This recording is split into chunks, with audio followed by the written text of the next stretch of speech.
All right, I'm going to go ahead and get us started. Thank you everybody for being here.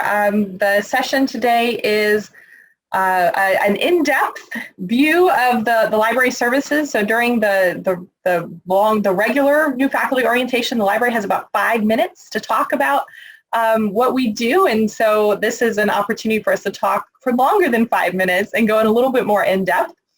So it's a focus on library services, and we're going to be, several members of our library team are going to be participating today and contributing today to our agenda. So welcome. My name is Dr. Julie Ebner, and I'm the Director of Library Services for the university. And today's session, we're going to got the introduction from me. We're going to have Sade Gordon, who's our Miami Campus Circulation Manager, talk about library checkout services. Esther Garcia, our Dallas Campus Librarian, is going to talk about searching. Jessica Kane, who's our Austin Campus Librarian, is going to talk about faculty services. Brian Gaylor, who's one of our distance learning librarians, is going to talk about course integration and the scholarly skills community. And then finally, Eric Robinson, our other distance learning librarian, is going to talk about scholarly communications. And then there'll be an opportunity for any questions that you might have. So I'm going to turn the time over to Sade, and she's going to share about checkout services. Hi, my name is Sade Gordon. I'm the Circulation Manager at the Miami Campus Library. I want to tell you about our new library checkout services available to students and faculty. We have items like bone models, textbooks, wheelchairs, and treatment tables available for checkout to you.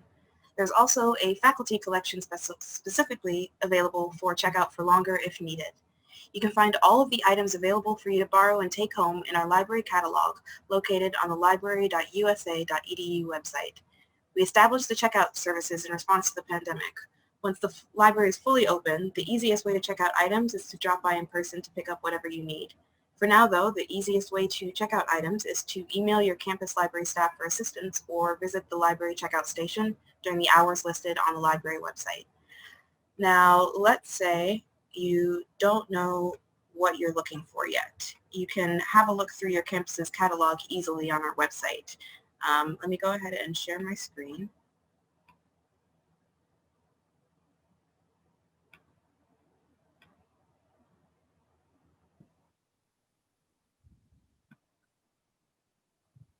All right.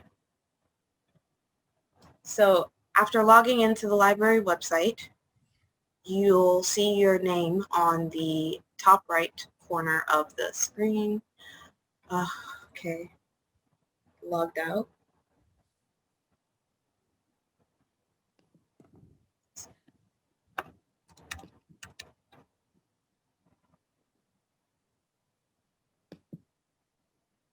You'll be logged in and you'll see this page. You'll see your name on the top right corner when you're actually logged in. If you want to browse our catalog to see what's actually available, you can go to the Advanced Search tab and go to your campus. In our case, it's the Miami campus, and you can click the search button to look for all of the available materials that you have available for your campus. For this one, let's just restrict it to bone models so you can see a few of those that we have. So this is just a list of all of the bone models that we have available on the Miami campus for checkout. If you have something more specific in mind, then you can use the same website in the basic search tab and search by keyword. So in this case, let's search for a skull. Select the item or items that you need by pressing the word select here, and then clicking the reserve for pickup button. Make sure that the copy that's being reserved is the first available copy, and that the pickup campus is the campus that you intend to pick up from. So in this case, it's the Miami campus. Then you click the save icon that reserves the item for pickup for you. When your item is ready for pickup, you'll receive an email with a link to our sign-up page for pickup appointments. If you will be on campus already, you can sign up for an appointment under our On Campus for Labs section of the sign-up page. If not, choose a time slot under the Special Trip to Campus section. Select Sign Up under the day or time that you would like to sign up for, then Submit and Sign Up at the bottom of the page. You'll be prompted to enter your first and last name, your email address, whether you're picking up or returning library items, and if you'll be on campus during your library's open checkout times. Open checkout times means that you can drop off or pick up items during your campus's open checkout time without an appointment. So we have the hours listed for each campus on our checkout page here. It's 10 a.m. to 1 p.m. at St. Marcos and St. Augustine campuses, 10:30 a.m. to 1:30 p.m. at Austin campus, and 11 a.m. to 2 p.m. at Dallas and Miami campuses. All of these instructions, along with videos, are available on the library website, library.usa.edu/checkout. And I will go ahead and pass it along to Esther. Thank you so much, Sade. That was really important information. All right, so I'm going to be talking to you all about searching using and getting articles and doing library research using the library services. Next slide, please. Now, information is as vast as the world is large. On average, every human creates at least 1.7 megabytes of data per second. It is created in many forms and disseminated in many places. People do that using, and it isn't easy to sift through all the information out there unless you have the skills and the tools to do so. People can do that using information literacy skills. Next slide. Finding information quickly and reliably is really tricky. I always remember back to when I was an undergrad with my roommate, we were going to make chicken soup. I was going to look in my inherited mother's Better Homes and Garden cookbook, and she decided to call her mother for their family's recipe. Both were quick and reliable, but they did produce different results. Next slide.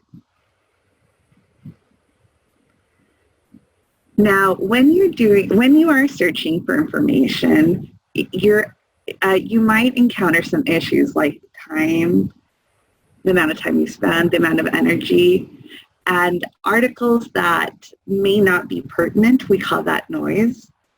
Understanding that the first attempts at searching don't always produce adequate results is important, and persisting in the face of search challenges will get you through this. Next slide, please. Now, information-seeking behaviors do evolve. You do start learning strategies, using information responsibly.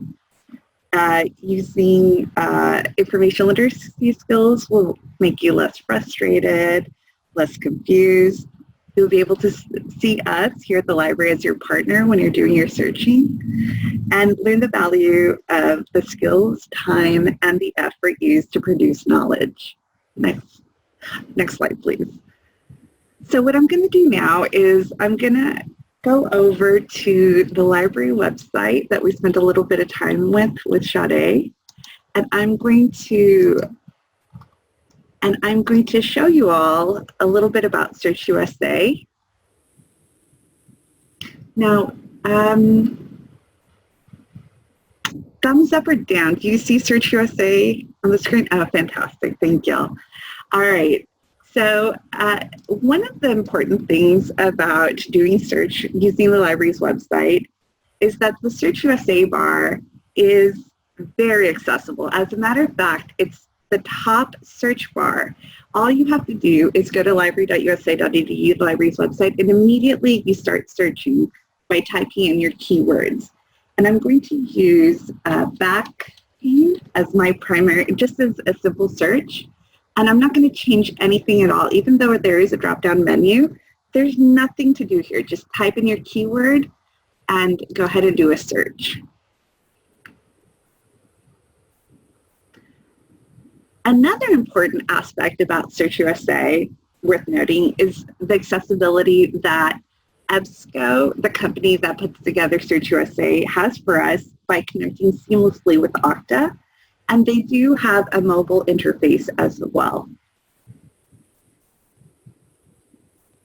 Now, by doing our search through Search USA, I've just come up with a keyword just for my head. And so it's allowing me to just do my search on the fly without thinking too much about the search I'm about to do. So the search language the search that we're doing is intuitive, and they are doing a couple of things in the back end to make the results more robust. In addition to Search USA being so accessible, there is the content that they include in Search USA.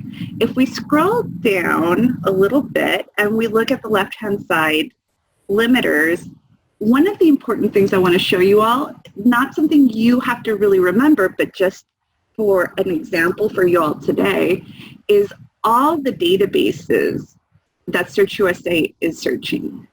You can just see all the different databases, and this is pretty much the majority of the library databases. If they aren't included here, you'll see them on the right-hand side of our Search USA. Search USA is a federated search, and it's powered by EBSCO, and that just means that they're pooling the majority of the resources to be found in one location. That way, avoiding searching database by database by database. Now, I want to do a different kind of search. There are a couple of ways to do a search, which we're doing a basic search now. If we did an advanced search, it'll take us to a different view, and it'll give us a couple of spots to put our keywords. And in addition, it'll give us some more filters to filter our results. But what I want to do here is I want to do a search for qualitative research. And before I'm even finished typing in qualitative research, it's already guessing. What am I looking for? Qualitative research, quality of life, quality improvement. So I'm going to do my search for qualitative research. And in addition to doing this search with the popular terms, it can give me some suggested Boolean results with other terms that it can connect to. And if you can look a little bit lower, it's even trying to guess publications I might be interested in. So I'm going to do, let's try this with the word heart attack. And you'll see it's not only giving me heart attack, but it's giving me myocardial infarction, MI, or cardiac arrest, as well as some publications. And if I was going to do one last one, it would be for back pain, and I'll do it for lumbar pain or low back pain as well. And I'm going to do a Boolean search for physical therapy. And in addition, I'll use their suggestion for physical therapy or physiotherapy or rehabilitation. And now I'm really covering my bases when I do this search.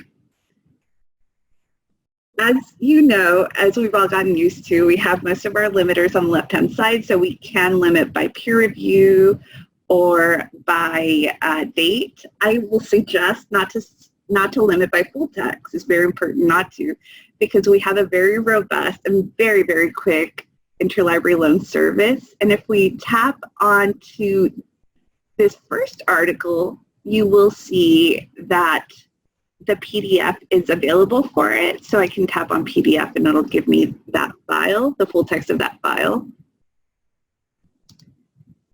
However, for the next article, if I was interested in this second article, it says request this article through interlibrary loan, and it's such an easy form. All I do is put my name and email address, and it's already grabbed all the important data, and it'll submit it to the library for us to request it for you. So browsing results, browsing abstracts, manipulating your results, and narrowing your results. We're all here to help you with these searches. Thank you. And I'm going to go ahead and introduce Jessica, who is my colleague from the Austin campus, who is going to go into library services specifically for faculty. All right, great. I'm excited to talk to you all about the various services that we offer to faculty. Next slide, please, Julie. So right at the top of our list, we have article delivery and interlibrary loan. Esther just kind of talked about interlibrary loan for a bit. But article delivery is where we can definitely, if you have a list of citations where you know you want to gather the full text, you can always feel free to send that list to us directly at our main library email address. And we'll go out and get the full text for you, compile it in a nice email, and send it back to you, just to help you save a little time in your busy day. We also, of course, offer, as Esther said, our interlibrary loan service, which you may be familiar with, but this is when we don't have access to something, we can go out and get a copy of it for you, whether it's an article, a scan of a book chapter, or even a physical book. We can get those borrowed from partner libraries. Esther showed you one way to request interlibrary loans. It's using that form in SOAR USA. You can always just email us, or if I can share my screen here, let me share my screen. We have another form on our website as well under our services tab. So if you go to our services tab, we have interlibrary loan listed here as well. And this is just another form that you can fill out or use to request materials through interlibrary loan. Next up on our list is test proctoring. So this service is currently on hold since our physical libraries are closed to students because of COVID. But pre-COVID, we offered test proctoring services for students who have approved testing accommodations through the Disability Services Office. So faculty would schedule those students to take their exams with us in the library, and we would proctor them. Again, that's on hold right now, but for future, if that service comes back post-COVID, to schedule those types of exams, you can go to our website, and under our services menu, we have a faculty and staff page here. And on this page, there's a tab for test proctoring. So you can go here, learn about all of our proctoring policies, and have the form here that you can fill out to schedule any exams that need to be proctored in the library for those students with accommodations. Next up on our list is copyright education. So we definitely help faculty with education and learning how to be copyright compliant. If we go again to our faculty and staff page on the resources and services tab, we have a little bullet point here about copyright, and it has a link to our copyright guide. So this guide has a lot of information on it for faculty, mostly focused around the question, frequent question we get from faculty of whether or not they're allowed to post or use a certain resource in their courses. You know, post a full text of an article for students, post a scan of a book chapter. And before you post those things, you do need to check that you're allowed to post them, that they're allowed to be shared, that you're copyright compliant. And this guide has a lot of information about that, including the fact that we have maintain an annual copyright license through the Copyright Clearance Center. And that license actually gives us permission. It covers a wide variety of journals and books, so it gives us permission to share those with students in Blackboard. But before you do that, you just have to check, is what you want to share covered by that license? And we have instructions on this guide that you can go over yourself to learn how to check copyright compliance for yourself through our annual license. But many faculty will just kind of email us to let us know what they want to post. We'll check the license for you and let you know if you're okay to post it. And then on this guide, there are a lot of other frequently asked questions here based around what do I do if, what I want to share is not posted? And we have some answers here for you. Or of course, you can always email us with your questions. Next on the list is research support. So we love partnering with faculty on your research projects and helping you any way we can. One of the main ways that we help you with research is through literature assistance. So that means we can do something basic, like just giving you recommendations on which databases to use for your topic, or looking over your keywords, all the way up to doing the literature search for you, where we go out, we do the search for you on your topic, we compile the full text of a list of studies we find, and we send that back to you in a nicely compiled email. I do this a lot for Austin faculty. I'm currently actually doing literature searches for 3 different faculty on the Austin campus right now. They use this service a lot, and it's just a really great great service, a great way we can help you. To request literature search assistance, once again, you'll want to go back to our faculty and staff page, and we have a tab here on research support. And one of the bullet points here is all about literature searches, and it links to an online form where you can fill out to request service from your campus librarian. And you can choose on here which level of assistance you want. Like I said, whether it's just helping you pick databases all the way up to doing the search for you. So you can fill out this form and submit your request for literature assistance. Other ways we help support faculty research are doing things like training on using different tools that can help you in your research. Like I have on the slide, citation manager training, because I've done that frequently with Austin campus faculty, where I've worked with them one-on-one to learn how to use a citation manager or just refresh them on how to use a citation manager if it's been a while since they've used one. We also offer a variety of support around publishing for faculty, and Eric Robinson, who is our scholarly communications librarian, will be going more in depth about that in just a few minutes. The final 3 bullet points on here all focus around kind of library instruction. So we can provide instruction both for faculty, where again, we train you on how to use different tools that we have, different resources. We can talk to you, give you assistance, as it says here on the slide, with selecting the best content for your courses, or we can, of course, do instruction for your students. So in addition to training faculty on citation managers, I've had faculty ask me to go in and speak to their class and give them a training on using citation managers for the students. Another thing we do in terms of instruction is we can create things like customized course pages. So I have an example here of a course page I created for the occupational therapy capstone. I kind of worked with one of the OTD doctoral coordinators on the Austin campus, sat with him to learn more about what resources they felt students need to know about, like that the library could help them with in terms of their capstone projects. So we came up with this guide where we could kind of put in one place everything the students need to know in terms of how the library can help them and support them with their capstone projects. So they can now just go to this one place to get all of that information. And so we're very happy to create these kind of custom course guides for any courses that you have for your students or for any projects you may be doing. And that's pretty much it for my slide. I'm now going to turn it over to Ryan, who's going to talk a little bit more about library instruction and how you can integrate librarians and library resources into your courses. Hey folks, how's it going? My name is Ryan Gaylor. Just to talk a little bit about course integration and our scholarly skills community. Can you go to the next slide, please there, Julie? All right, thank you. Our librarians are dedicated to helping you with course development. We can help you with library resource integration, as Jessica mentioned, on a course level. We can aid with selecting visual content, articles, videos, etc., to be used in your courses. Also, the library prides itself on going above and beyond to make resources more accessible to your students. So of course we can further help you with things like permalinking and course reserves. Copyright compliance is another thing that we can assist with.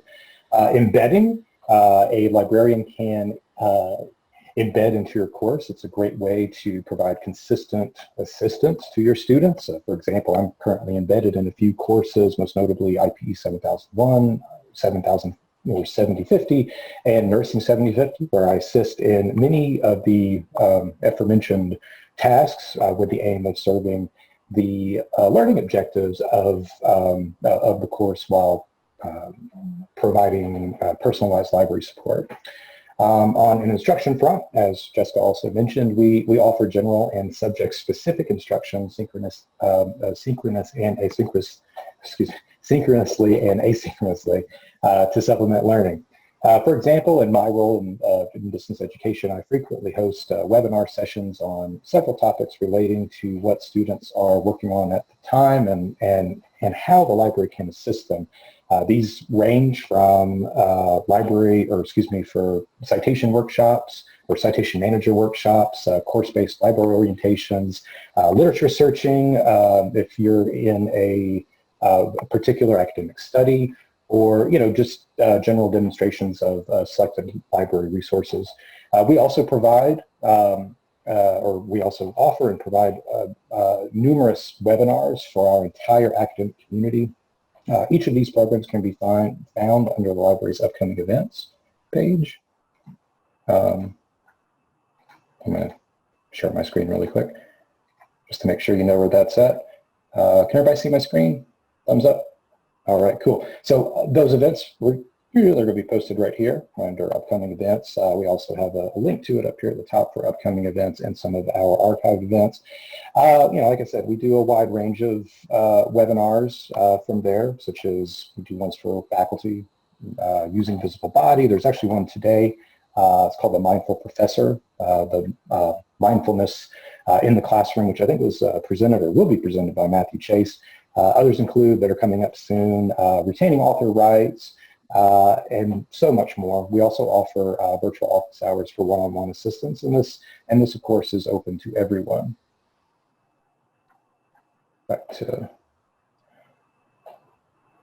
my slide. All right.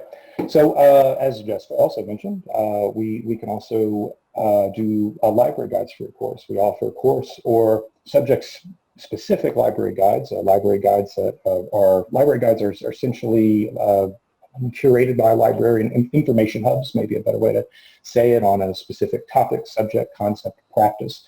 Last thing I want to talk about, which is very exciting, which we have coming up very soon, actually. I'm going to share my screen real quick for this. Okay. Everyone's seeing Blackboard? Terrific. So a little background on this. This is a way to get to the Scholarly Skills community, which will be under organizations on the main page in Blackboard. A little background into it, I'll give you real quick. The short version is that basically in the spring of 2021, the library partnered with the Writing Center to create and manage a Blackboard community called the Scholarly Skills community. Essential goal is just to fill gaps in foundational academic skills, such as searching for scholarly literature, evaluating resources, formatting references, scholarly writing, and scholarly publishing as well. There are broken down into learning modules. You can see some of them here. They're in topics. I'm going to click on a couple in just a minute. Each module is aligned with the ACRL framework for information literacy for higher education, and it contains engaging lessons in a variety of different formats, followed by an assessment that the learner must pass to be awarded a certificate of completion. For your course, you could require a student to upload their certificate from a particular module so that you have an idea that the student is up to speed in an area of concern. It would be through something like this person's mastery of being able to locate, to find and identify quantitative and qualitative literature, for example, advanced research techniques, evaluating resources, different types of sources, things like that. So yeah, that would be great. Each of these modules, as you can see, are categorized by skill set, and then they're further broken down into their own lessons. Julie will be doing a lot of sessions coming up soon for iLife. So she'll be doing a much more deep dive into these coming up soon. What's next? Beginning on June 15th, you will have the opportunity to review these modules and see how they can fit into your courses this coming fall. The community will go live to students after July 15th. So definitely check it out. We're very excited about it. Next on the agenda, we have Eric Robinson, our Scholarly Communications librarian, and also distance learning librarian as well. So thank you all.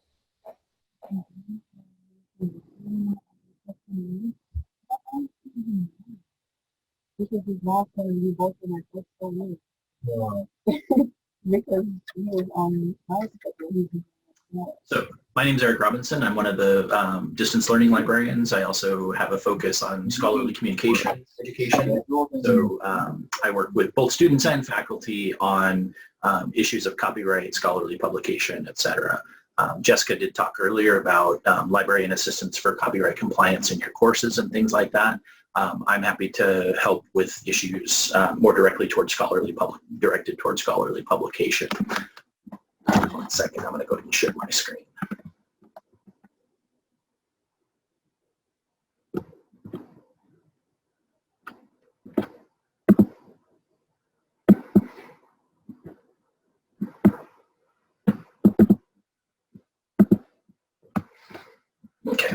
Are you guys seeing my slide set? Great. Okay, so one of the things that I can assist with, as I just mentioned, is kind of navigating the copyright side of scholarly publication. Certainly happy to help with assisting with copyrighted works in course instruction, like Jessica had mentioned, but I can also assist with if you want to use licensed works when you're publishing your own work, or locate works for which those licenses are readily available. I can also assist with, to some extent, I'm not a lawyer, but to a significant extent, I can assist with understanding your publishing agreements.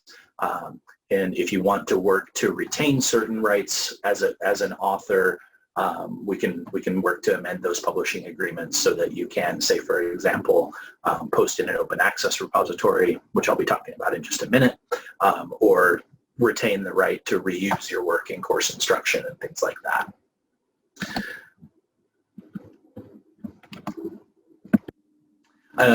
If you're looking to locate additional publishing venues, so journals that might be appropriate to the scope of the research that you're publishing, I can assist you in evaluating the scope of particular journals to locate the one that's probably the best fit for the topic that you're working on. But I can also point you to tools for assessing the impact of particular journals. So everyone wants to publish in the most prestigious journal that they're able to. So we have a number of library tools, and both free and subscription-based, that can assist you in judging the impact and the renown of some of the journals that you might be looking at. One of the sort of my pet projects, I think, is an interest of my own research, is predatory behavior in publishing journals. So there is a significant rising problem, and I do an entire webinar on this separately, but there is a rising problem of what we call predatory behavior, and these are unethical publishers that are really in for the bottom line, cranking out sort of like a paper mill, just charging fees to publish. There are legitimate open access publications that do require these fees, but these predatory journals are often flashes in the pan. They disappear. They may not be available long term. If you've published your research with one of those journals, they may disappear, and now that research is no longer available. So I can help. I get regular requests from faculty to take a look at a journal that maybe they think might be a little suspicious, and I can kind of give them my sort of full opinion on that. We do have some resources on the website for that under predatory publishing, as well as that webinar that I mentioned before. If you have grant requirements that require you to publish in open access venues, for example, PubMed Central often publishes open access, that is freely accessible versions of the article, that users don't have to pay that $35 access fee or be a subscriber to that particular journal. Many grant requirements require that authors who receive that grant funding publish in an open access venue, like PubMed Central, like SOAR USA, which I'll talk about in a moment, which is our local research network. I can help you identify open access venues, open access journals that meet those grant funding requirements. And finally, we have recently begun a digital publishing program here at the university. So if you're interested in publishing educational resources, or even initiating a new faculty-led journal that's published locally, I can assist you with developing that project and moving it forward. I mentioned open access a lot. That's really at the center of everything that I do. All we mean by that is that the final version, the final product, is available in some form for a reader to access without requiring all those fees that I just mentioned. In order to enable that, I can help you identify journals that will publish your work in an open access venue, but I can also identify additional resources for you to utilize in your own work that rely on those open licenses that do allow you to reuse and repurpose works into your own, whether it's for educational purposes or into your own research publications. The last thing I want to mention is the open educational resources. So these are specifically instructional materials that follow these open access models that I've sort of been alluding to all along.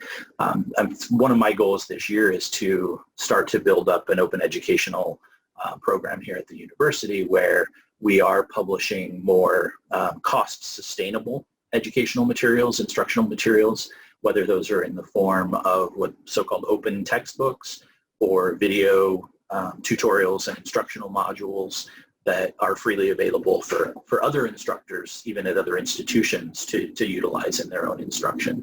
If you're interested in developing a project like that, please reach out to me. I'm happy to help identify tools for authoring those works, but also even identifying instructional materials that you might incorporate into your own coursework.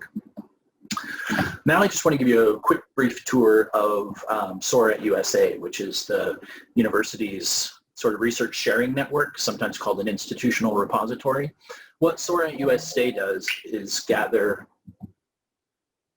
all of the research output of the university, both students and faculty, and typically that takes the form of preprints, published articles, conference papers, sometimes conference posters. We've even got some video recordings in there, and make those available for free for users to read without encountering those access charges. So SOAR USA is just at the soar.usa.edu is the address, and you can see here all the various collections we've got of student and faculty research, a map that kind of shows how widely things are accessed. We are accessed at this point on all of the continents except for Antarctica. I'm still waiting for that one to come through. But you can see we've had 230 downloads of our student and faculty work in the last 24 hours roughly. Surprisingly, some of our student research in the forms of dissertations and capstones and things like that are some of the most accessed work that we have. But we do have faculty published articles, sometimes manuscript versions of those articles also available. Quite proud that recently we've initiated publication of a student journal here, the Student Journal of Occupational Therapy. This follows all the best practices of open access models and is really the model for our faculty publications that we've initiated going forward. We do have 2 faculty-led publications sort of in the planning stage here at the University of St. Augustine, and hope to grow that program as we move forward. As you can see, this is all student edited. This particular journal publishes only student content, student created research, and is fully open access, meaning that the articles themselves are available without charge. Those are the main things I wanted to show you as far as the collection goes, but I did also want to demonstrate some of the tools that you as a researcher can sort of rely on to gauge the impact of your work. So if you have work published in SOAR, you'll be able to access your personal account, and you can enter what we call the dashboard. I have access to one for the entire repository, but you'll have one for your for the works that you have published in SOAR USA. And you can see how really widely the research at USA is being accessed. But you can also, so you can see kind of the range of the reach of the research, but you can also see individual downloads. You can search by individual papers that you may have looked at to see how widely they're reaching. You can see this one particular paper hasn't been accessed since December.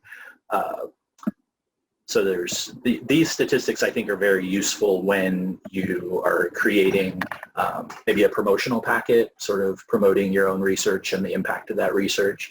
If you can show how widely it's being accessed and cited, I think that only assists in making the case for your promotion. The one other thing in here is the PlumX. If I don't know how familiar you are with different metrics, but you may be familiar with Altmetric or PlumX, or there's a couple of others out there. These are essentially kind of the new wave of citation counting. So it goes beyond simple citation counts and looks at how many times the abstracts have been viewed, how often an individual item or your items might have been downloaded, cited in other literature, even shared in social media and news networks. So all of these statistics I think are very helpful for demonstrating the impact of your work. So I think we just wanted to open it up for questions, at least on the things that I've done. If not anything else, Julie's going to take over. And I do hope that if you have any questions about publishing, copyright, journal impact, anything like that, that you'll reach out to me, and I'd be happy to help you. Thanks very much, everyone. So those are our, that's part of our library team. Very proud of the work that they do. And so we do have time for questions now. Before we get into questions, I did want to say that the best way in general to contact the library staff is library@usa.edu. Even if there's like an individual that you think you need a specific individual, but you're not sure who to address your question to, this is a great place to reach any of us. When we monitor that inbox, we can forward that on to the appropriate person if necessary, or you can get the help immediately, right? So if while I'm eating dinner, usually either Eric or Ryan is monitoring that inbox, and so you can reach, you get a quicker response by emailing us at library@usa.edu. And any questions, we're happy to take now. And also, Ryan, if you could put that link in the chat again, there's a survey that if you participated today, we just ask, it's real quick, it's just to help us strengthen our sessions in the future. So I'm going to stop talking now and let you all ask any questions that you have about anything we talked about today or anything library related. Yeah, this is Ellen Jones, and I've used library services a lot. I recognized a lot of faces from having phone calls. I struggle with students and citations, and I refer them to the library, but I have lots of students who've never used the library at all. Suggestions, is there an upcoming citation manager training or? So first, let me kind of clarify, the university also has a writing center, and the writing center is really the place to send students for help with formatting citations. The piece of that we handle are the citation managers. So that's more than just cranking out a citation. It's finding the resources, saving them, organizing them. So and it also includes, citation managers also include the automated citation generators. Right. So it depends on what they need help with, right? If it's just how do I cite an article in APA style, the Writing Center is probably the best place for them to reach out for help. But if it's I want to use Zotero, or I need to organize my research, my sources somehow, then citation managers and the library is definitely a great place for that. As far as citation manager virtual events. I can pop in on this, Julie. Yeah, please, Ryan. Thank you. Yeah, so pretty much all of the month of June are dedicated to organization and to citation managers. So really, I had a session this past Tuesday about organizational tools and things like that, and kicking off next week, I believe that is June 7th, is going to be one of the first sessions on a specific citation manager. So that's going to be one on Zotero, and pretty much you can kind of see the trend there. Each Monday after that, we're going to have one for the entire month to do basically demonstrations and how the tool works and how it can work best for you. So I hope that answered your question. Yeah, thank you. You're very welcome. In addition to our live virtual events, our synchronous virtual events, we do record these virtual events. So if you go to events in the archive, there's a whole section here on citation managers, and students or faculty can watch previously held virtual events on those topics. I'm not sure why the pages, there it goes. The videos took a minute to load. But we've got one on Zotero, one on Mendeley, and one on EndNote available here, as well as we have a citation manager's guide with an S. Yes, oh good, I got it right. So we have a guide on citation managers as well that has an introduction about basically what is a citation manager, and then gets into those are the 3 citation managers that we support: Mendeley, Zotero, and EndNote. Great, thank you.